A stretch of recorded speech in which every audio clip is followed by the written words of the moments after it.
90 రోజుల కోర్సు పూర్తి చేస్తే చాలు 100% ప్లేస్మెంట్ సపోర్ట్ తో సాఫ్ట్వేర్ జాబ్ మీ సొంతం. వెంటనే కోడ్ జ్ఞాన్ డెస్టినేషన్ ని సంప్రదించండి. నమస్తే విజయ పెద్దన గారు. నమస్తే ఉషా. చాలా మంది పేరెంట్స్ మగపిల్లల పెంపకం విషయానికి వస్తే తెలుసో తెలియకు కొన్ని మిస్టేక్స్ జరుగుతూ ఉంటుంటాయి. ఇవాల్టి కాలానికి ఇద్దరిని ఈక్వల్గా చూడాలి, ఈక్వల్గా పెంచాలి అని చెప్తూ ఉన్నారు. బట్ ఇంకా ఎక్కడో వ్యత్యాసాలు కనిపిస్తూ ఉన్నాయి. మగపిల్లల విషయంలో తెలుసో తెలియకో ప్రతి తండ్రి ఎస్పెషల్లీ చేసే తప్పులేంటి, ఒక్కసారైనా సరే వీడియో చూసిన తర్వాత గ్రహించుకొని ఇలా చేస్తే ఈ కాన్సిక్వెన్సెస్ ఉంటాయని తెలుసుకోగలిగే ఆ ప్రయత్నమే నా ఈ వీడియో.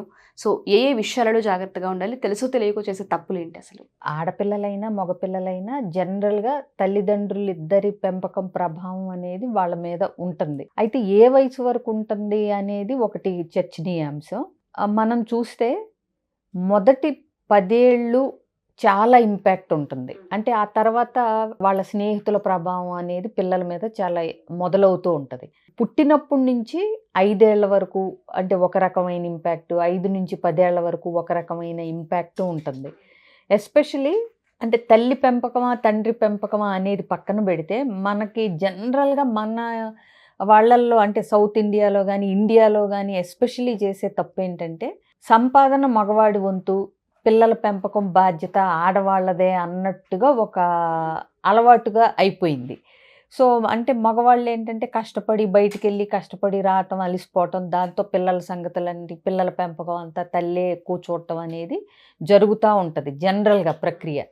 బట్ తండ్రి పిల్లల్లో వాళ్ళ వ్యక్తిత్వంలో ఏమేమి కావాలి అనేది ఖచ్చితంగా కొన్ని తండ్రి అంటే పనిగట్టుకుని అది ఒక బాధ్యతలాగా చేయాల్సిన అవసరం ఇప్పుడు ఖచ్చితంగా కనపడుతుంది. ముందు లేదేమో కానీ క్లియర్గా తెలుస్తుంది. అసలు తండ్రి కూడా ఇన్వాల్వ్ అయ్యి పెంచే పెంపకంలో పెరిగిన పిల్లలకి తండ్రి సంపాదన మాత్రమే చూసుకుంటూ మిగిలిన బాధ్యతలు, చదువు, సంస్కారం, పిల్లలకి నేర్పే విషయాలు అన్ని బాధ్యతలు తల్లి మీద వదిలేసిన పిల్లల్లోనూ తేడా క్లియర్గా కనిపిస్తుంది.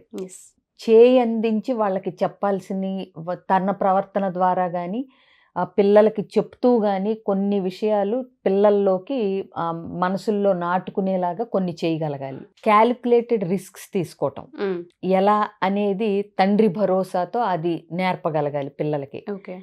ఏదైనా చేయగలను, నేను సాధించగలను అనే ఒక నమ్మకాన్ని పిల్లల్లో పెట్టాల్సింది, నేర్పించాల్సిన బాధ్యత తండ్రి మీద ఎక్కువ ఉంటుంది. ఆ ఆత్మవిశ్వాసం, ఆ క్యాలిక్యులేటెడ్ రిస్క్ నీ కాళ్ళ మీద నువ్వు నిలబడగలగాలి, నేను సంపాదించే దాని మీద కాకుండా అది బోనస్ కింద ఉంటుంది. బట్ ఇప్పుడు ఎవరికి వాళ్ళు సంపాదించుకునే స్థితిలో తయారు చేస్తే అసలు తల్లిదండ్రులు సంపాదించే దాని వైపు పిల్లలు నోరు తెరుచుకుని చూడాల్సిన పరిస్థితి రానివ్వకుండా పిల్లల్ని పెంచగలగాలి. తన సొంత కాళ్ళ మీద పిల్లలు నిలబడగలిగే ఆత్మవిశ్వాసాన్ని, ఏం చేసైనా సరే నా బ్రతుకు నేను బ్రతకగలను అనే ఒక కాన్ఫిడెన్స్ని పిల్లల్లో తండ్రి ఇవ్వగలగాలి పిల్లలకి. అతి గారాబం అనేది అసలు చేయకూడదు. ఇప్పుడు కొంతమంది తల్లిదండ్రులు చేసే తప్పు ఏంటంటే వాళ్ళు కష్టాల్లోంచి, స్క్రాచ్ నుంచి, రూపాయి నుంచి కష్టపడి పైకి వచ్చినప్పుడు కొంతమంది ఏం చేస్తారంటే వాళ్ళకి తీరని కోరికలు, వాళ్ళు పెరిగే వయసులో వాళ్ళు అనుభవించలేనివి, వాళ్ళు కావాలనుకుని పొందలేక నిరాశ చెందినవి, అలాంటి ఆ డిసప్పాయింట్మెంట్స్, అలాంటి వ్యధ తమ పిల్లలకు ఉండకూడదు అనేది చాలామంది తల్లిదండ్రులకు ఉంటుంది. దాంతో ఏంటంటే ఒకటి ఇవ్వాల్సిన దగ్గర 2 ఇవ్వటం, అవసరం లేనివి అన్నీ కొనివ్వటం, బాగా పెంచాలి అనే తపనలో అవసరం లేనివి అవసరమైనవి అడిగి అడక్క ముందే పిల్లలకి ఇచ్చేయటం, ఇలాంటివి చేయటం వల్ల వాళ్ళకి ఏమవుతుందంటే వాల్యూ అనేది తెలియదు. వాళ్ళు ఏదైతే లైఫ్ స్టైల్లో జీవిస్తున్నారో దాని వాల్యూ వాళ్ళకి తెలియకుండా పోతుంది కొంతమందికి. అదొక తప్పు. ఇంకోటి మగపిల్లలకి ఆడపిల్లలకి తేడా చూపించటం. నువ్వేంట్రా మగాడివి, నువ్వు ఎలా అయినా ఉండొచ్చు, నువ్వు ఎలా అయినా చేయొచ్చు, నువ్వేంటి దర్జాగా బ్రతుకుతావు, ఓడల బండ్లు అయినట్టు సీన్లన్నీ రివర్స్ అయిపోయినాయి. మగపిల్లల ఆడపిల్లలా కాకుండా ఇప్పుడు ఇద్దరిని సమానంగా చూసి ఇద్దరికీ సమానంగా ఆస్తి హక్కులు ఇవన్నీ అంటున్నప్పుడు నువ్వు పెంచేటప్పుడు కూడా ఇద్దరిని ఒకేలాగా, ఇద్దరు చదువుని కెపాసిటీని బట్టి ఇద్దరిని మంచి యూనివర్సిటీల్లో అట్లా చదివించగలగాలి.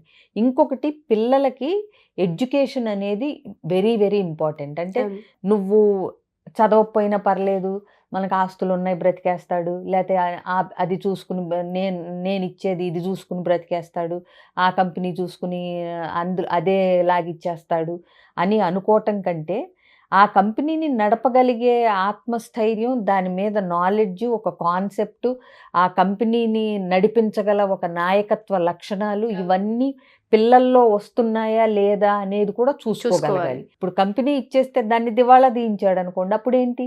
సో ఇవన్నీ ఉండాలి, తెలియాలి అంటే కంపల్సరీ మంచి ఎడ్యుకేషన్ ఉండాలి.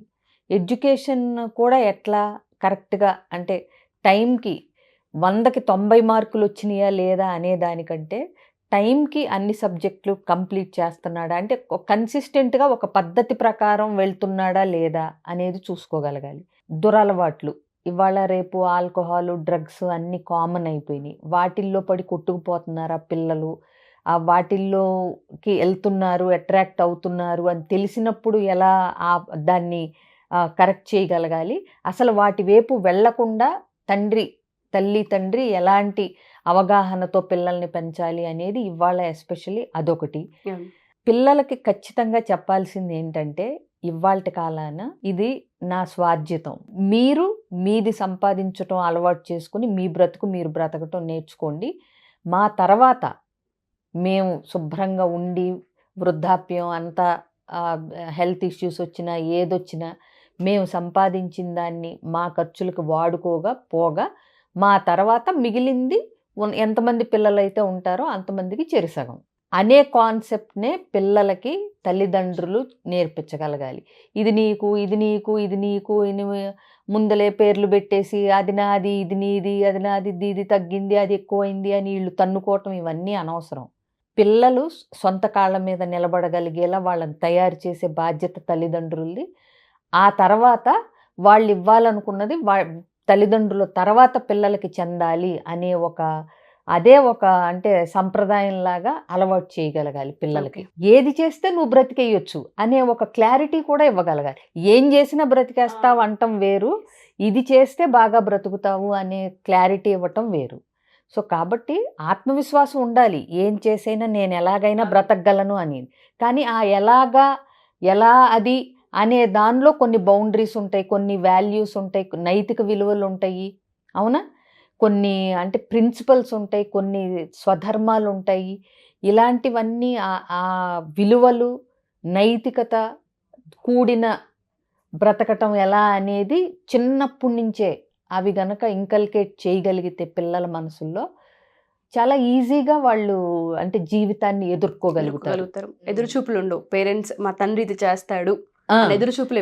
అసలు ఇంకా నువ్వు బాగా పెంచావు అంటానికి గుర్తొకటే, నువ్వు ఇచ్చేది అసలు అక్కర్లేదు నాన్న, నువ్వు సరిగ్గా నువ్వు సంపాదించింది నువ్వు ఎంజాయ్ చేయి, నేను నా బ్రతుకు బ్రతకగలను అనేలాంటి ఒక కొడుకుని తయారు చేయగలిగితే కనుక అది అల్టిమేట్. నువ్వు ఇచ్చేది నాకు అక్కర్లేదు అంటే మీరే ఎంజాయ్ చేయండి, మీ అవసరాలకు వాడుకోండి, నాది నాకు సరిపోతుంది అన్నదానికి నేను ఉన్నదానిలో నేను బ్రతుకుతాను అనేది గనక కొడుకు అనగలుగుతున్నాడు అంటే వాడు బాగా పెరిగినట్టు లెక్క.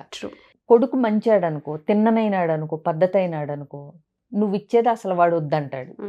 ఒకవేళ వాడు తిన్ననైనాడు, పద్ధతి అయినాడు, సరైనాడు కాదనుకో, నువ్వెంత ఇచ్చినా వాడు దాన్ని నిలబెట్టుకోలేడు. నిలబెట్టుకోగలిగిన సమర్థుడు అట్లా ఉన్నప్పుడు వాడు అసలు అక్కర్లేదనే అంటాడు. అర్థమైందా? అలా అని ఎవరికి అంటే ఆస్తి కానీ డబ్బు కానీ అసెట్స్ కానీ ఎవరికి చేదు కాదు.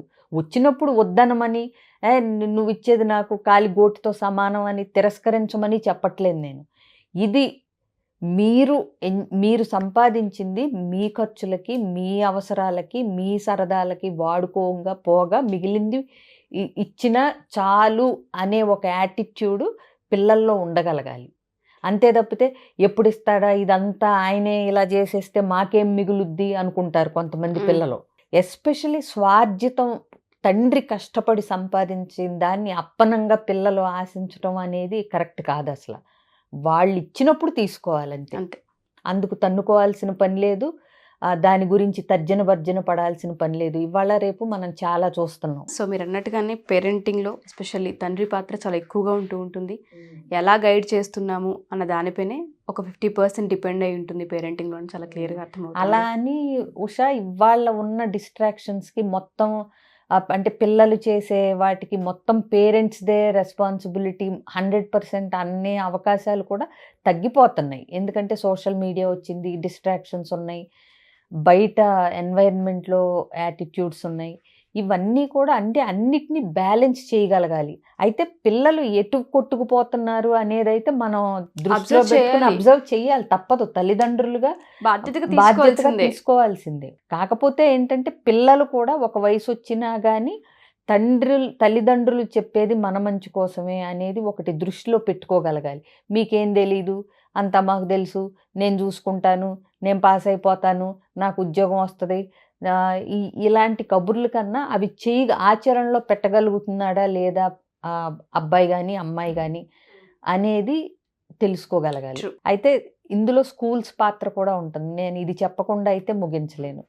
ఎడ్యుకేషన్ అని మనం మాట్లాడినప్పుడు ఎడ్యుకేషన్లో కూడా ఫిజిక్స్, కెమిస్ట్రీ ఇలా సబ్జెక్ట్స్తో పాటు మోరల్ క్లాస్ అనేది ఒకటి పెట్టి, మోరల్ వాల్యూస్ అనేది ఒకటి పెట్టి, రిలీజన్తో సంబంధం లేకుండా, అంటే హిందువుల, క్రిస్టియన్ల, ముస్లిమ్స్ అనే దాంతో సంబంధం లేకుండా మోరల్స్, ఎథిక్స్, నిజాయితీ, ఇవన్నీ ఇంటిగ్రిటీ, ఇవన్నీ కూడా స్కూళ్ళల్లోనే మొదలవ్వాలి. స్కూల్స్లోనే, ఇంట్లో తల్లిదండ్రులు చెప్పగలగాలి, స్కూల్స్లో కూడా దీనికి ఎక్కువ లైఫ్ స్కిల్స్కి అలాగే కోర్ వాల్యూస్కి ఎక్కువ ఇంపార్టెన్స్ ఇచ్చిన రోజున ఎప్పుడైనా ఫౌండేషన్ బాగుంటే దాని మీద ఎన్ని అంతస్తులు కట్టినా బాగుంటుంది. అసలు అదే బాగాలేనప్పుడు తర్వాత మనం ఏం చేసినా పేకమేడల్లాగా కూలిపోయినట్టుగా వ్యక్తిత్వాలు పిల్లల్లో కూలిపోతూ ఉంటాయి. వ్యక్తిత్వాలు కరెక్ట్గా బలంగా ఫామ్ అవ్వవు. తల్లిదండ్రుల పాత్ర, స్కూల్స్ పాత్ర కూడా ఉంటుంది. Thank you ma'am, thank you so much. Suman టీవీలో మీ పర్సనల్ అండ్ బిజినెస్ ప్రమోషన్స్ కోసం కింది నెంబర్కి కాంటాక్ట్ చేయండి.